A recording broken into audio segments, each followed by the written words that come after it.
Thank you, Ifeanyi, for joining us on this episode of Third Culture Africans. Thank you so very much for having me. It's such a wonderful privilege to be sitting here. Oh, thank you. So I met Ifeanyi for the first time today in person, but have been, I guess, living with your work for a while. I think I said this to you before we started recording. And what's so interesting about your work, and I'll let you tell all our listeners or anyone who's tuned in today, who's listening, what you do. So you started Expand Design 10 years ago. So you're in your 10th year anniversary, similar to actually Malay. So I've been going for 10 years. And you create the most fantastic architectural furniture pieces. I guess the French would say objet d'art. And we've all lived with it for a while. I guess if that's the right way of putting it. And now, I was saying to you before we started recording, it's nice to actually be able to give your perspective on that journey. Because seldomly do we think about the objects that we encounter day to day. And so I'm excited to be sharing your 10-year anniversary. Thank you so very much. I started Expand Design formally in 2000 and I would say 2010 when I first presented in Milan. But maybe a year and a half before that, I had a very sort of like loose framework for creating design objects.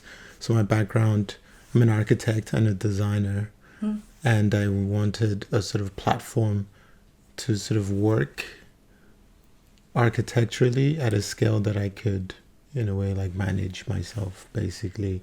So the objects are experiments in technology, experiments in materials, experiments with form, color, and the typologies themselves, basically. So you're somewhat of a scientist when it comes to furniture and design. I had 5 years experience working in engineering. Yeah. So working as an architect in an engineering context.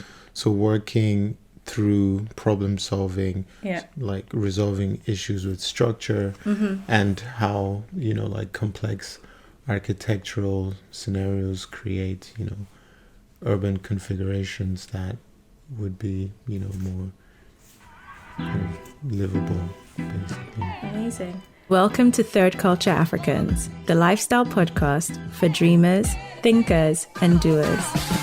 We celebrate artistry, share stories from those brave enough to create something and succeed, listen to diverse perspectives on African success, and those shifting the needle on culture. I'm Zeza Oriaki Sao, your host. So, my notes say your creations are for the super wealthy ? I'm not sure that's the case. But I think a lot of your pieces are owned by incredibly popular people or famous people. Okay, so the objects range from, we've got little pieces like the pedestal. Yeah. And we've got jewelry. Yes. And then there's Cityscapes jewelry that's in gold, and there's a series in silver, and that collection is now being expanded to include titanium, for example. Their pieces, because they're very experimental, and they're very kind of produced in very small volumes as limited editions, they tend to slide on the expensive side, but I wouldn't say that they're all prohibitively expensive. But is that something that because I welcome it, because it's a celebration of craftsmanship. Yeah. It's a celebration of the work that you put in. Yeah. And I think we are often apologetic for creating luxury goods with a certain price point, especially within our community, because the statement's always, but who can afford that? But lots of people afford your pieces. Yes, and then I've also been lucky to work with pieces that are created for the public realm. Like when I did an installation in Stockholm in a park, creating like a sort of bench, which was Reinventing the park bench. reinventing a park bench, creating a sort of like living room scenario out in a public space. Or when I did sort of a unique design for a ping pong table in Shenzhen, for example. So these pieces were open and available for anyone to come and interact with, activate the surfaces and play with, basically. So, and that's 100% free. Yes. For example. I'll come back to the famous people bit, because you briefly touched on being, I guess, someone who's experimenting. Yeah. So your works all somehow are born from this desire to play around, to test the limits of different materials, different, I guess, methods, and wondering, how did you either develop the need for that, or I'm not sure if the right word is need, or the desire to even go where no one's gone before, without quoting Star Trek? That's a very good question. Yeah, I think about that, especially now that you said the studio is moving into the 10th year. I'm thinking, how do I celebrate this sort of mark this point in the studio's development? So I'm thinking, what sort of pieces might be suited for not reinvention, but I think when I'm making work, before the form and before the material, the typology is very important. For example, like, I don't really accept that a chair has to be a certain shape or it has to do certain things. So I would start with that. I would start by, why does that have to be that way, and why can't it be this way? You know, like, there's between those sort of laws of gravity and economics and sustainability and you know. Is that something you take into consideration with your work, sustainability? Because it's a buzzword now, but it is. For everyone it means something different. For me, it means sort of material economy, like how do I work economically with materials, using the least to achieve the most, basically. Nice. Yeah. So your view, when you say, for instance, have a sheet of gold and you're creating cityscapes, it's how many sheets, or can I do this all in one sheet? For example, it could be that, or it could be, how do I reuse offcuts from a marble piece, or how do I, like, I have this crater table, which is two pieces connected to make a suite, but the smaller piece is actually generated from the offcuts of the main desk. Oh, wow. Yeah. But is that something that was conscious in your mind when you approached the project, because of cost on your part, or It's just generally that is your way of creation? I would say more a way of creation is like, when you're cooking, for example, you just use everything, or you can throw things away. Yeah. So it's the same logic, I guess, that helps me think about reusing, or even reusing molds with the metal work that I create. For example, I have a series called the Bulge and the Bulge Inverted. One is wall mounted and one is a freestanding piece. They look completely unrelated, but they're made from the same source. So you have a former that allows you to sort of configure different things. And for me, that's also quite interesting, to challenge things that you make, to push them as well. And you're working across everything. So metal, stones, everything, wood. Yes. All natural materials. Yes. And I also, like, I work with composites, but what I'm able to do that because I'm a very small sort of setup. Like, I have lots of people that I can trust and lots of people I can rely on to help me realize different types of projects. So I don't have to set up a big factory to create with one material. I can kind of count on different manufacturers, different specialists to sort of give me the best of what they do, basically. But do you approach each material differently? Do you, when looking at wood versus looking at metals or precious metals, do you look at those and go, you have your own personality or your own limitations or your own view on how you would approach that? Yeah, I would say so. Like with marble, for example, I've worked specifically to think about its weight and only that. So I would say, okay, I'm making 3 or 4 marble pieces over a period of time, not as a sort of release of one collection, but over a period of time. I might start with half a ton. That could be a realization of half a ton.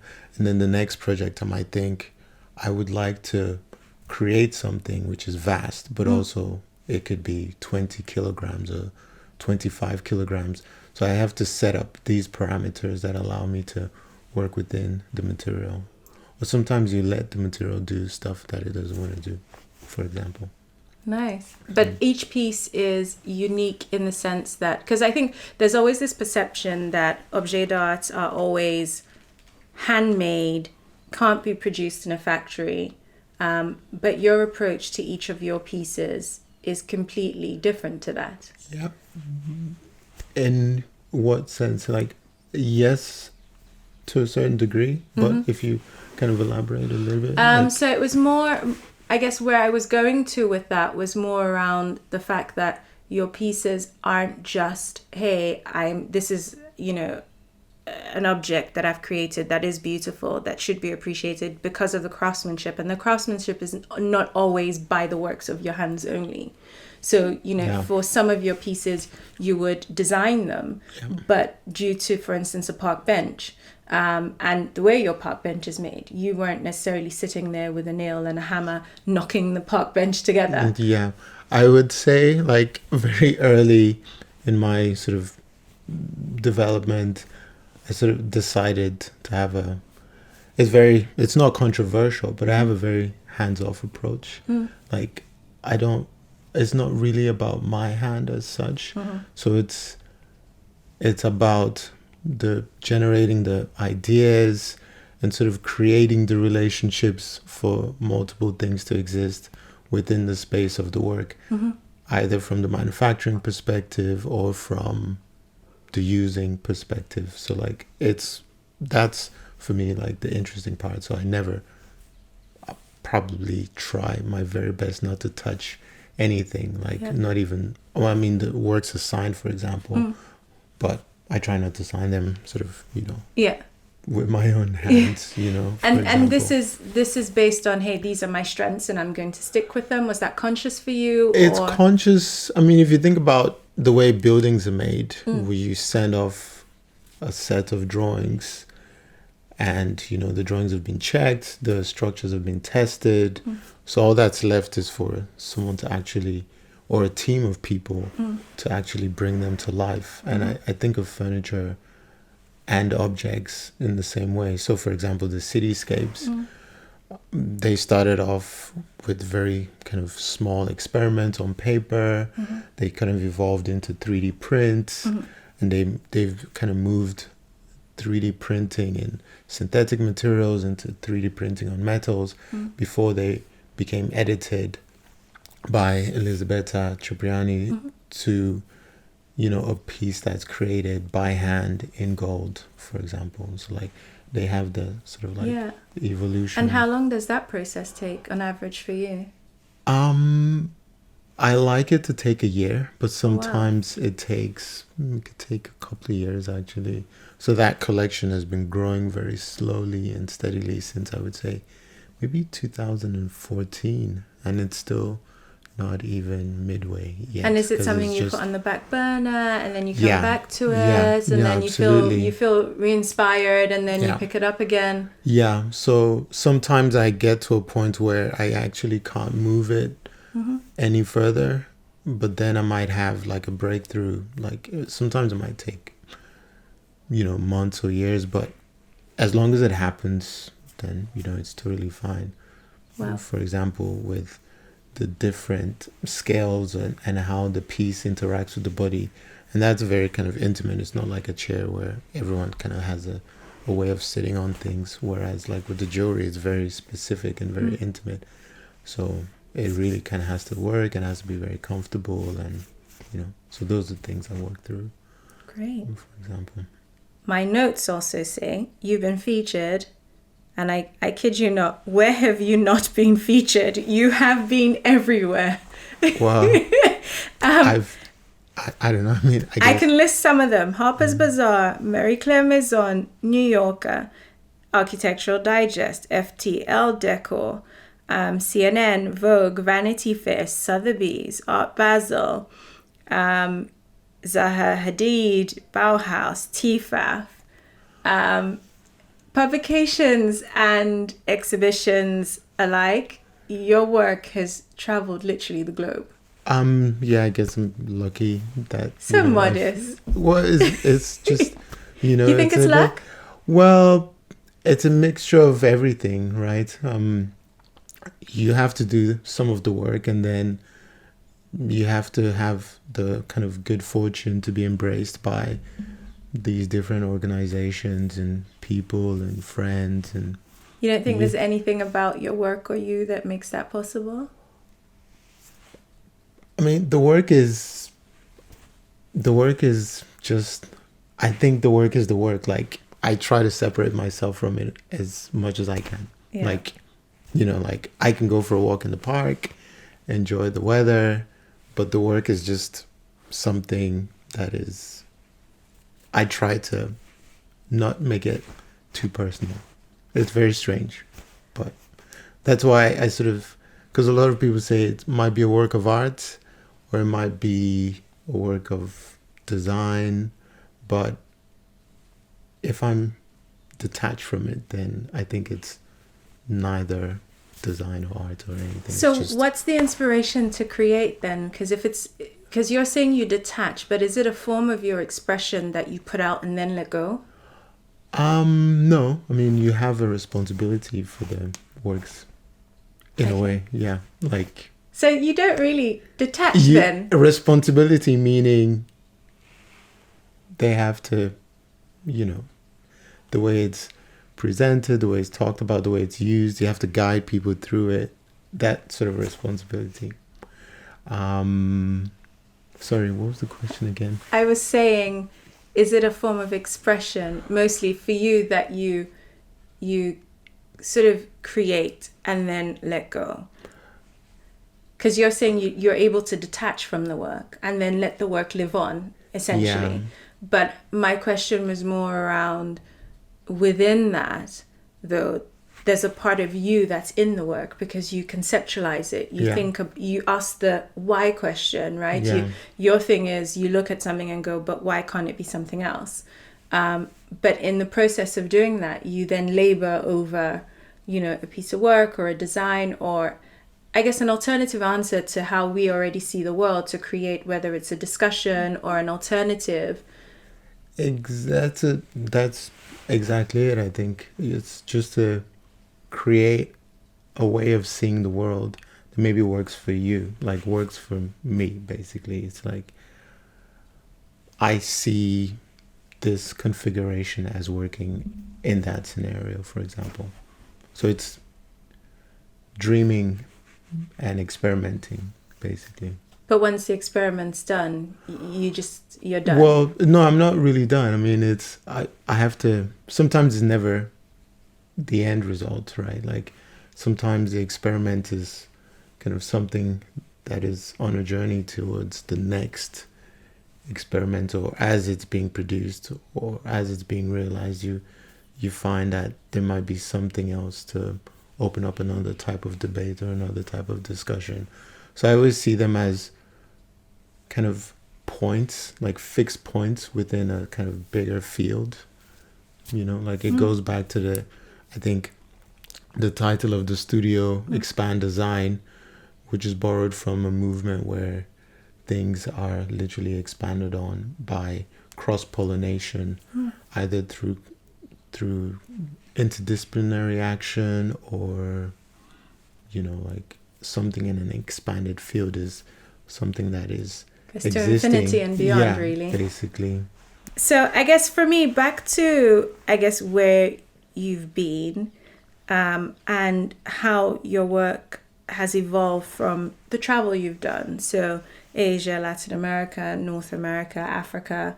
In the last 10 years, you've really allowed not just, I guess, yourself, but also Expand Design to have conversations in different spaces Yeah.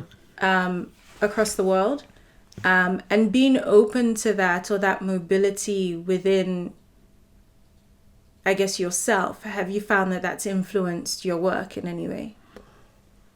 Yes. Yes. It gives you a chance to reevaluate your perception of certain scenarios.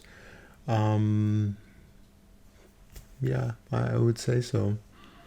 What have you found the most influential from that experience for you? Is it sort of more about techniques and technology, or is it very much about how you then start to see your designs?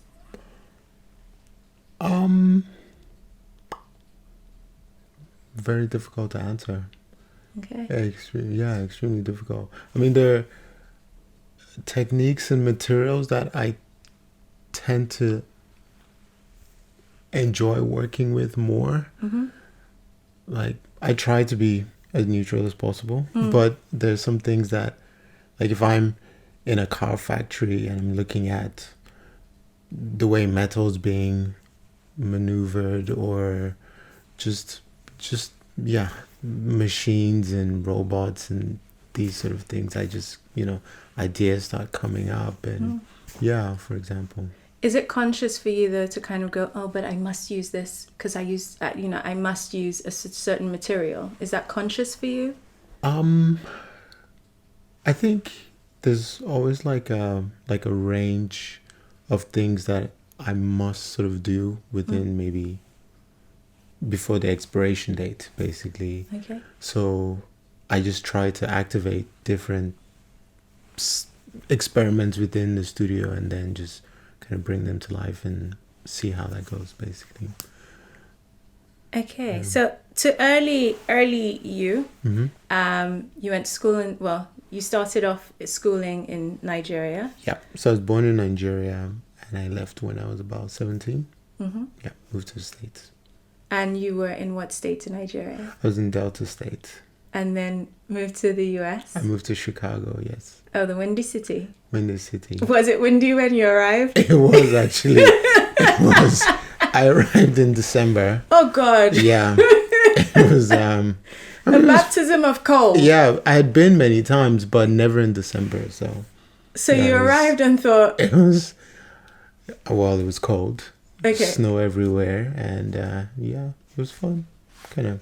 In terms of assimilating and adjusting from, I guess, Delta State into Chicago and that ecosystem. Yeah. And obviously you went in and you were studying at a prestigious university. Yeah. And I guess at that time, your path, did you always see Expand Design coming for you, or you were happy sort of going down the architectural route and becoming an architect, or, working in that capacity? So I guess it's interesting, the question, because before moving to Chicago, I'd already done some internships at my dad's office. He had a urban planning and architecture office in Delta State and a branch in Lagos, but I was interning mostly in Warri, just sort of observing.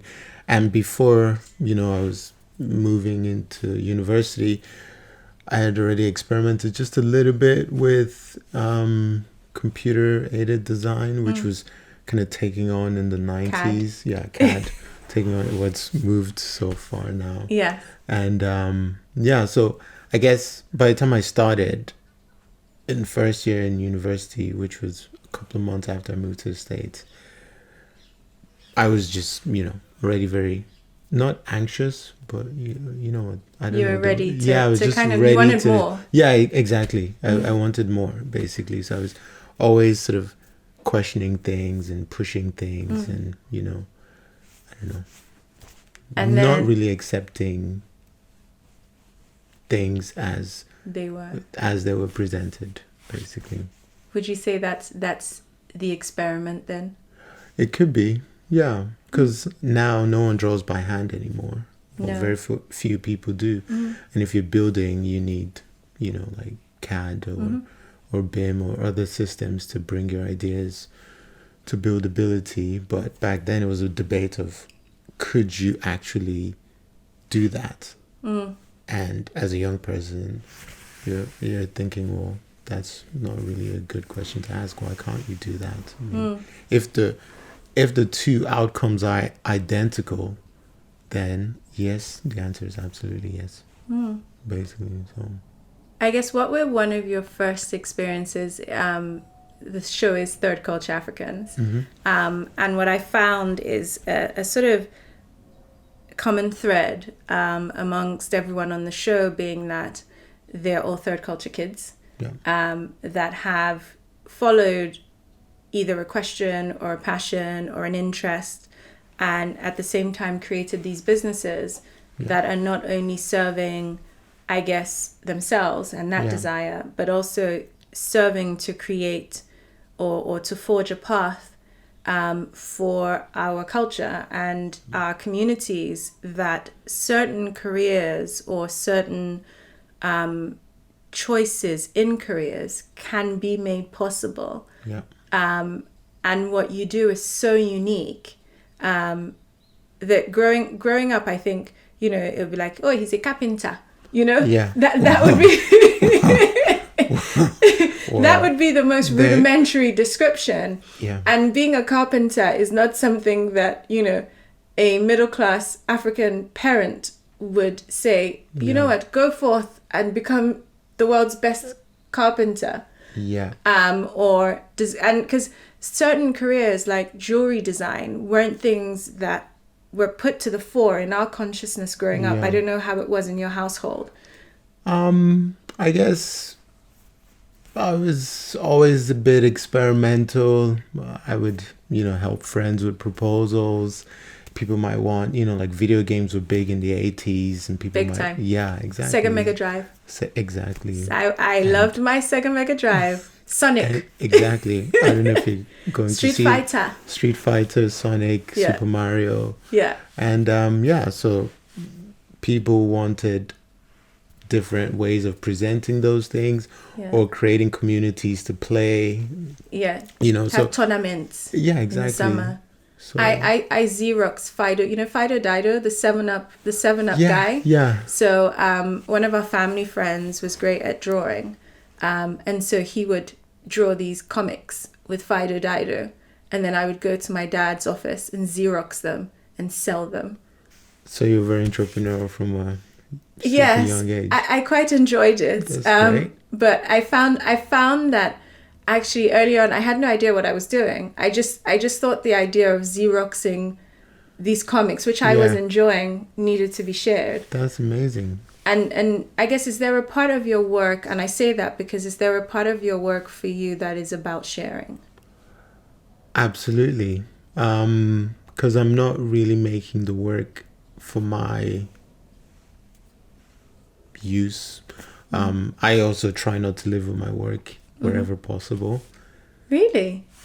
Literally, I honestly have to separate myself as much as possible. So wow. Yeah. So you have zero. I do have some pieces, but okay. I was gonna say that's kind of like no. I don't like I get go out of my that way though. to, you know. I get that though, because for me, everyone says, "Oh my God, so you must use your products 24/7," and in the same way as you live with it for much longer than the consumer. That you're also working on the next project and the next thing, that it can't consume all of you, because then there isn't enough of you for the next creative venture or the next creation. So I do get that. On my notes, I write something around sort of Benin culture, artisans. I'm Benin originally. And we have this huge, I guess, artisan. And for us, it's not carpentry, right? It's not the African carpentry. It's really something that's with the bronze works and is part of our history. Do you feel like growing up in Delta State and having a proximity to those sorts of works influenced you in any way? So my dad grew up in Benin. I think he spent early teenage years in Benin, so he's very drawn to Benin sculpture and art from that region. So I was lucky enough to grow up with a lot of that work around the house. I think looking back, I think I quite like the way Benin artists sort of explore volume and form. Yeah, but I mean, I have looked at Benin jewelry as a sort of like inspiration source, but I just look at it very, like, I look at that as a very kind of specific thing. I look at it and two things come out. I say, okay, this piece is beautiful because the interior surface is very mathematical and the exterior is very ornamental. And then that's it. I'm not actually looking at anything else. So like I can use those 2 points to do something else in my head, for example, you know, and I could transform, you know, mathematical surface into other scales. It could be something that fits on your hand. It could be something that fits in your body. It could be a room, you know, so it's quite elastic, basically. Before we started filming, you spotted my Uyo set. Oh, yeah. And we're trying to get a game in. Yeah, absolutely. Before you go, is there something about, I guess, the maths in life or things that you find solving the equation in your design part of the experiment? Because you were drawn to it instantly. Yeah. And you speak like a technical person, which is quite interesting considering that we all appreciate your work from a very aesthetic perspective. Yeah. That's very interesting because even when I'm thinking about ornaments, I'm thinking about it in a very sort of like formal sense. Like I'm thinking of it as something that affects the topology and the kind of original form of the object in itself. Like if I'm thinking now on my work and what's ornamental and what's structural, I think the two sometimes are very interlinked, and like structure sometimes when it's overdone or overdetermined, then it becomes, it changes into something else, you know. And I guess back to the typology of things, when you kind of overdetermine them, then it slips away from the chair or the design or jewelry or something and becomes something else, basically.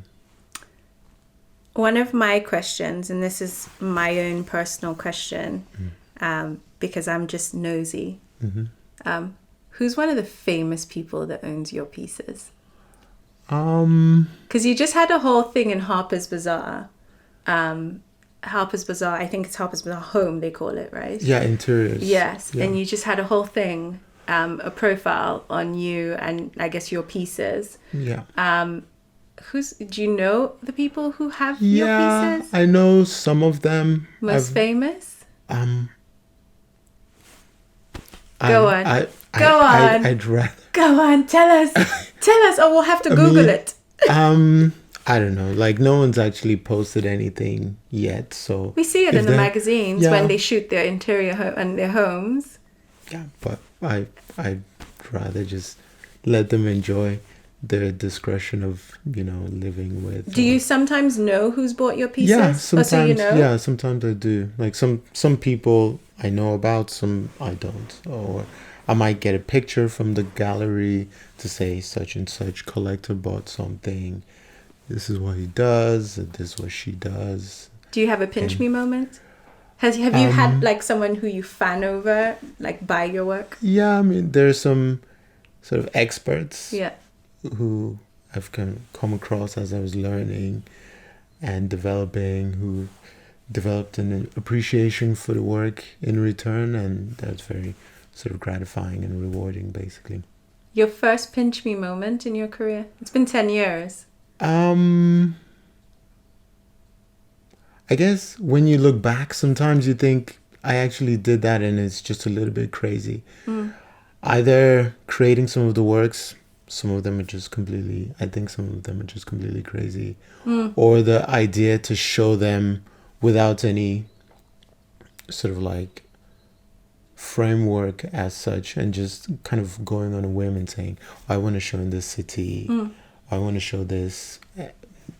I've been lucky in Is there that a sense. thought around choosing where, how? Because you've been everywhere. Yeah, at the onset, I was working a lot in Milan. So Yes. showing a lot in Milan, you meet, lots of specialists from the industry, lots of press. And that's where I met my first gallery, for example. So it's a kind of beautiful ecosystem to plug into and kind of share work, basically. And then, of course, a lot of the people from that have, evolved into mentors and, good friends. So it's been an interesting journey. What prompted you to make the leap from working at other firms? Because you mentioned you had a year and a half of you pretty much playing around with the idea of doing this. Yeah. What was the defining moment for you where you said, actually, I'm going to do this for real?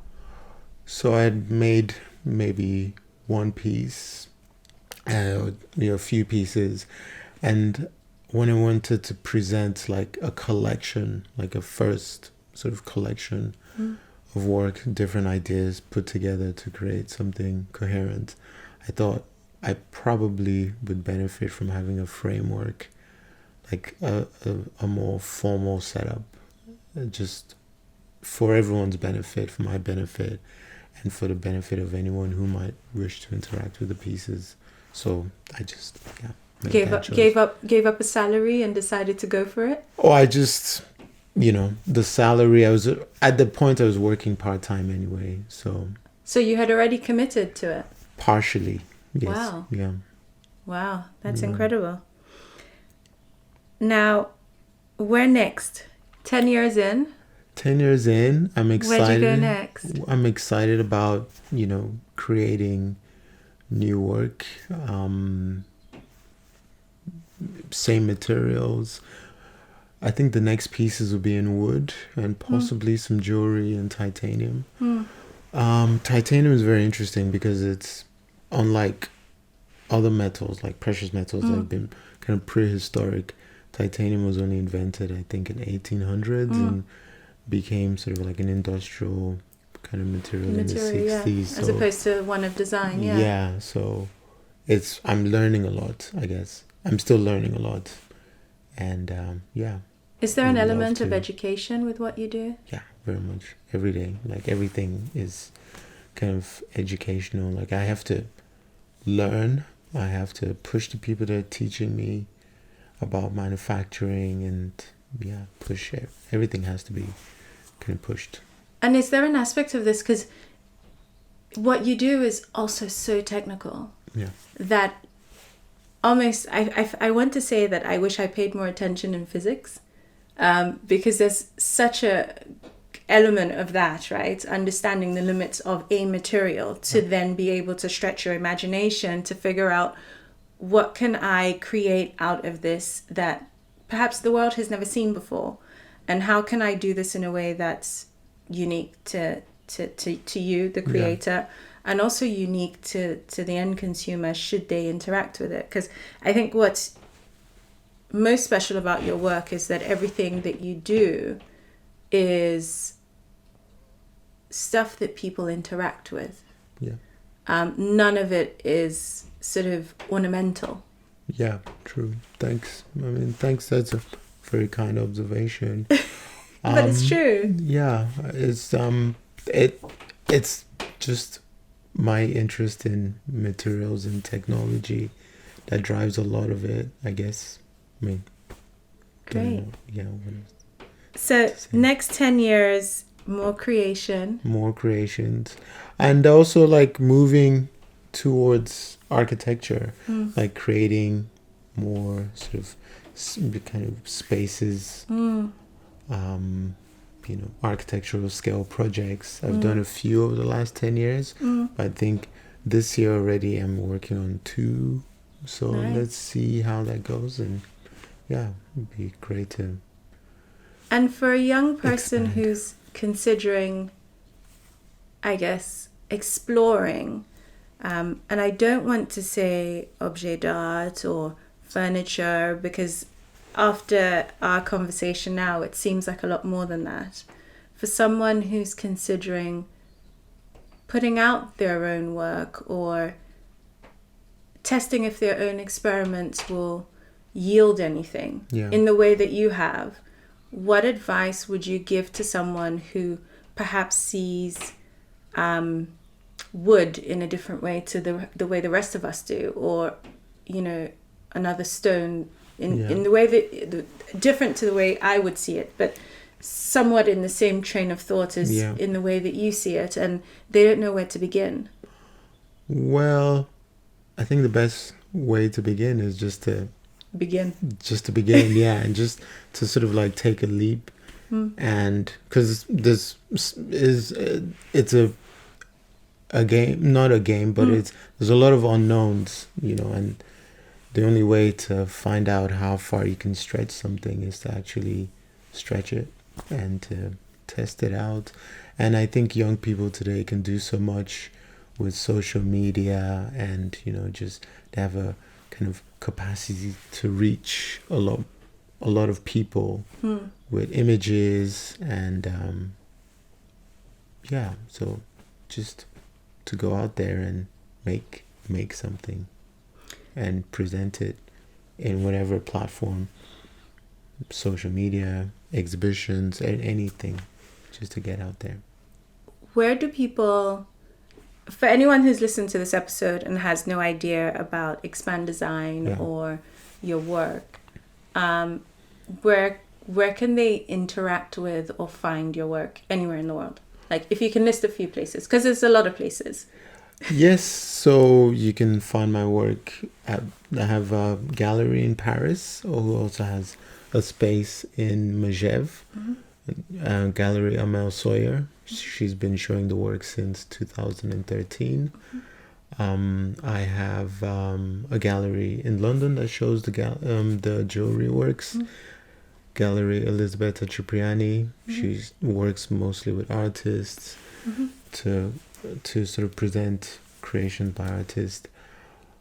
There are, spaces like Taffeta that have works in their sort of in situ on the site of the gallery.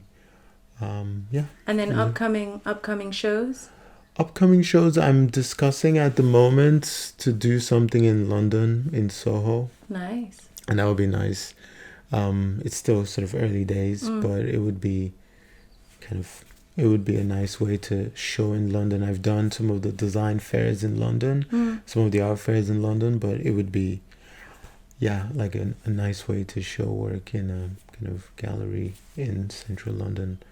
Just the work of my creation. Is there a show you haven't done that you would like to do? Because you've done almost all. Well, I've done, You've done almost all. Basel, you've done pretty much all of them. Yeah, well, I would like to show more in the States. Because I've lived in the States for a long time. I don't think I've ever done a show in Chicago, for example. Interesting. Yeah, I don't think I've ever done a show in Chicago. I've done one or two in New York. I'd like to do more in London because I'm based here. Do more in Nigeria as well. I've done a few shows in Lagos. Yeah. South Africa you've done? I have. I'm not sure, actually. You've been featured a lot in South Africa. Yes, I have. You've been featured, but I figured those features were as a result of your works being in South Africa. I'm not sure, actually. Yeah. I visited South Africa once last year, and I love it. Yeah. I'd love to do more and show more on the continent, actually. Great. And where do our readers find you? On social media or on your website? Your website reads like a digital publication. Well, yeah, it's a bit like a diary. Yeah. And it's just been developed over the last 10 years, and that's kind of how it's grown. It's not really like a kind of gallery to go and look. You have to search for things. You do. Yeah, I mean, some people find that exciting. Some people don't really like it. But, I mean, it's just something that works for me. Yeah. And I'm able to sort of archive records and just kind of keep the projects in a space where they can easily be kind of referenced by myself and others. Great. And on social media? I have a personal Instagram, and it's just things that I see.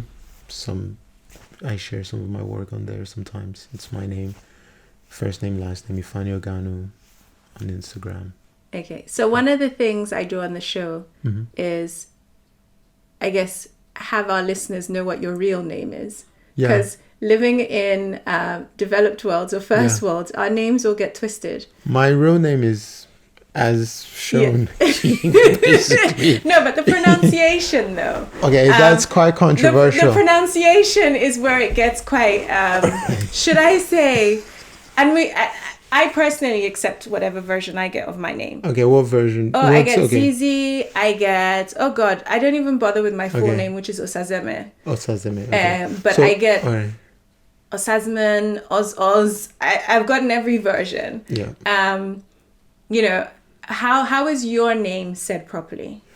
My name is Ifeanyi Oganwu. Okay. And luckily, the first name hasn't been shortened. Well, mine's just Ifeanyi. There's a longer version. There's different versions, but my parents just gave me that version. Great. So, yeah. And what have you been called several times that you're not sure who that person is?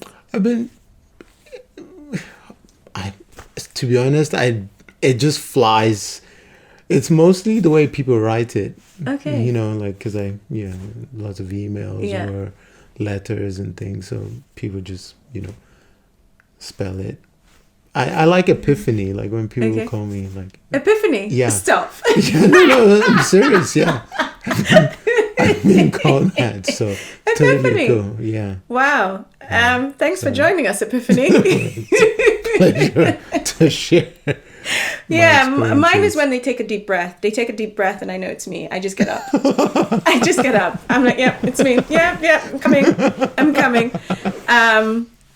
I really enjoyed our episode today. It's been, in my notes I wrote lots of things, but I think it's definitely been, for me, an introduction into your mind. And one of the things that I wanted to do with this episode, especially with you, was to delve into the mind of someone who creates things that even the average person cannot imagine. And that's how I see your work. Because it's beyond anyone's imagination of what a bench should look like, or what a chair should look like, or even what a ping pong table should look like. And those questions are things that seldomly were taught to ask in our culture and in our communities. And hopefully this episode has given someone out there who has those questions the confidence to continue to want to push forward and explore. And it's one of my most specialized episodes, and purposefully done because I'm trying to create a safe space for different thoughts within our communities and thus of our listeners to be able to tap into different ecosystems, as you call them, and understand that there is room for alternative ideas and there is a way to make a living. Like you do, and what you do is beyond just a business. It's I would say it's purpose, and it's purposeful work, not just as the function of somewhere to sit or etc. But I think in our wider community, a mutual friend, you were the first name that came to mind when I asked for a recommendation of someone who is dedicated to a particular field. And I want to say thank you for coming out on the show. Thank you so very much, and thank you for the very kind and generous questions, and the bigger project as well, like just to share with other people. Yeah, and hopefully document our time. Yeah, because I think this is a very unique time. There's enough of us that I think it deserves to be documented. The last time anything like this was done in our community was sort of post-colonial era, and it was such a short space of time, and we all live off of whatever little that was documented then as our points of reference. And then there's this big lull and gap.